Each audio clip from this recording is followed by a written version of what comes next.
vários os sindicatos que avançam para esta greve de dia 2. Mário Nogueira está aqui connosco neste momento. Quais são os motivos para esta greve? Os motivos são conhecidos. No dia 2, o Sr. Ministro da Educação estará na Assembleia da República para defender o indefensável, e o indefensável é o financiamento previsto no Orçamento do Estado para 23 para a educação, que é um financiamento que não dá resposta a nenhum dos problemas que os professores hoje colocam como sendo os principais problemas que os afetam.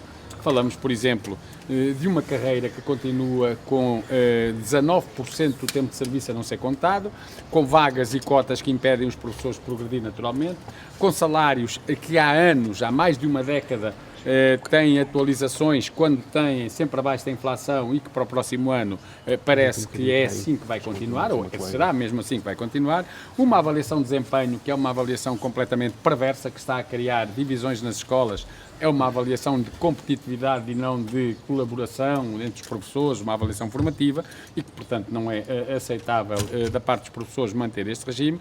E depois temos todo um outro aspecto que para os professores é muito importante, que é o respeito.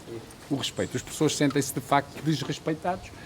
E desrespeitados por palavras, eu diria por palavras, atos e omissões, até por palavras, por exemplo, esta sucessiva ou esta contínua afirmação do Ministro da Educação que faz supor ou que insinua que os professores, que há muitos professores, até já fala num padrão de baixas médicas fraudulentas. Isto é absolutamente falso. Aliás, se o Sr. Ministro quer e deve, não sei porque é que não fez ainda, ir conferir ou confirmar se as baixas são fraudulentas, que cria as juntas médicas, mas que não passa o tempo a dizer que vai criar, mas até não as cria porque dá-lhe jeito de continuar com este discurso. Portanto, respeito nas palavras, respeito nos atos.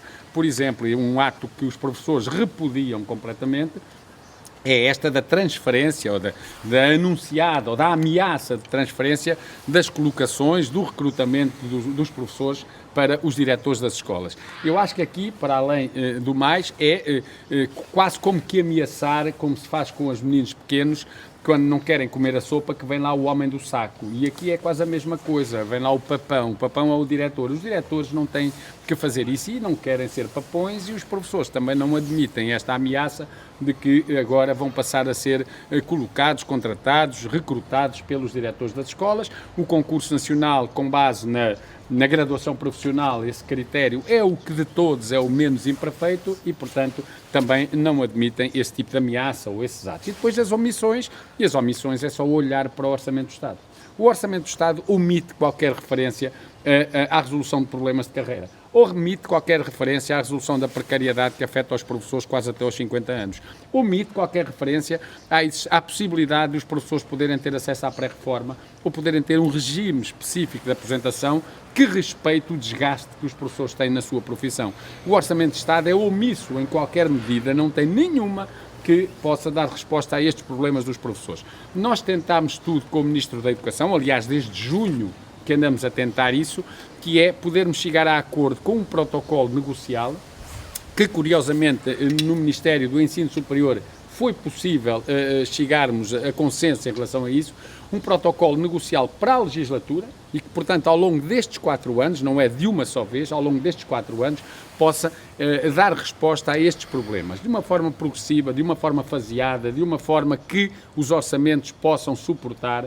Só que o Ministro da Educação não quis e em junho adiou para julho a discussão do protocolo, em julho passou para agosto, em agosto passou para setembro e depois em setembro veio dizer só depois do orçamento. Ora, isto não tem nenhum sentido. Um protocolo negocial para resolver problemas numa legislatura tem que ter impacto e consequências em todos os orçamentos e, portanto, o próximo Orçamento do Estado também teria que prever já, pelo menos, o início de algumas das respostas para os problemas. Prevê zero. E o Sr. Ministro da Educação elaborou esta proposta de orçamento em que reduz o orçamento para a educação, aprovou-a sem sequer ter conversado com os parceiros. Vem o Ministro dizer que esta redução tem a ver com a transferência dos não docentes para as câmaras.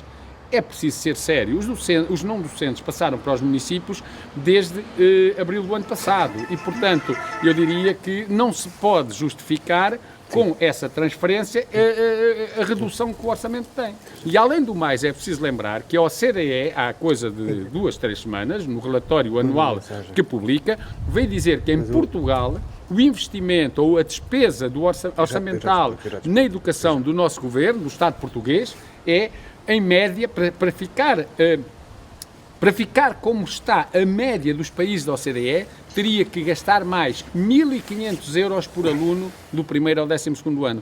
Falamos em 1.300.000 alunos. Falamos em quase 2.000 milhões de euros. Ou seja, para ficarmos na média da despesa em educação dos países da OCDE, o nosso orçamento teria que ter, na educação, um reforço de quase 2.000 milhões de euros e ainda assim não atingia os 6% do PIB, que é o que é recomendado internacionalmente. Mas não, o nosso orçamento tem uma quebra de 600 milhões, até um pouco acima dos 600 milhões, o que significa que os problemas se vão manter todos e alguns deles até agravar.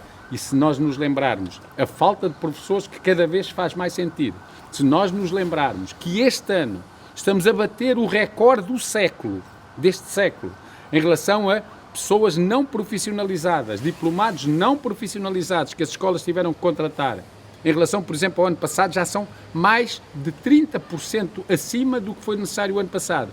O problema agrava-se e o Ministério da Educação e o Governo não tomam uma medida, e nós sabemos quais são. São medidas de atratividade para a profissão. Medidas que atraiam os jovens que acabam o secundário, medidas que atraiam todos aqueles que são milhares, que são professores, mas que já abandonaram e dizem que não voltam, medidas que são aquelas que estimam os que estão para que eles não se vão embora. E, portanto, o Ministério não faz nada disso, o Governo não faz nada disso, vai mandando estas bocas das baixas fraudulentas, vai, enfim, insinuando que faltam professores por causa disso. É completamente falso. Eu lembro só, e desculpem lá, que em Portugal 20% dos professores são acima dos 60 anos. E, em Portugal, as baixas dos professores não chegam a 2%.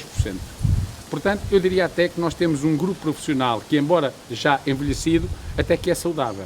E, portanto, isto não é aceitável, este discurso. O Sr. Ministro este ano recusou a mudança de escola para uma escola próximo da residência ou próximo ou do local de tratamento a cerca de 3.000 professores com doenças incapacitantes. E depois surpreende-se, e falamos de doenças incapacitantes, doenças que exigem tratamentos mais agressivos, oncologia, nefrologia, transplantados, pessoas com problemas de coluna que não se podem deslocar. 3.000 professores. E depois vem surpreender-se que há 2.000 baixas. Sinceramente, quer dizer, não é admissível. Isto é falta de respeito. E é precisamente exigindo respeito pelos professores e exigindo também um orçamento do Estado que dê resposta aos problemas, que a FENPROF, juntando-se a mais 7 organizações, convergindo com mais 7 organizações, entendeu que o dia em que o Sr. Ministro vai estar na Assembleia da República, no dia 2 de novembro, é um dia para os professores protestarem, é um dia para os professores fazerem greve, e agora no nosso Conselho Nacional, que vai reunir amanhã e no sábado, sexta e sábado, iremos ainda até decidir se a esta greve vamos ou não acrescentar nesse mesmo dia uma concentração nacional de professores junto à Assembleia da República, precisamente porque exigimos respeito e exigimos um orçamento que dê resposta aos problemas dos professores e das escolas. Mário, depois de tensões muito grandes com a entrega de tutela e até falta de relações, diria eu, acabou o período de esperar para ver como é que este Ministério se ia comportar com os professores e, portanto, foi desenterrado mais uma vez o machado de guerra, se me é permitida a expressão? Não, aqui não há machados de guerra, porque aquilo que nós queremos é precisamente paz. Para a guerra já basta aquilo que nós temos, não é? Por aí. A questão é tão simples como essa. O Sr. Ministro da Educação não precisou de nenhum período de estado de graça, porque o Sr. Ministro da Educação é membro da equipa ministerial há 6 anos. Durante as 2 anteriores legislaturas, o Sr. Ministro da Educação era o Secretário de Estado, primeiro da Educação, e depois até adjunto do Ministro. Portanto, o Sr. Ministro da Educação conhece rigorosamente os problemas, não precisa de estar a ter que estudar dossiês. E, portanto, sabe exatamente porque é que faltam professores, sabe porque é que fogem pessoas da profissão. Ele sabe isso. E agora, recentemente, em setembro, o Sr. Ministro esteve numa iniciativa mundial promovida pelo Secretário-Geral da ONU, o António Guterres, sobre a educação, onde precisamente a falta de professores foi um dos problemas aí abordados e onde o Sr. Ministro se comprometeu, foi um dos compromissos que o governo português assumiu, a criar medidas para atrair professores, medidas de atratividade de jovens e de professores, que até já existem, para a profissão. Bom, em setembro o Sr. Ministro compromete-se a aprovar essas medidas ou a avançar com essas medidas de atratividade.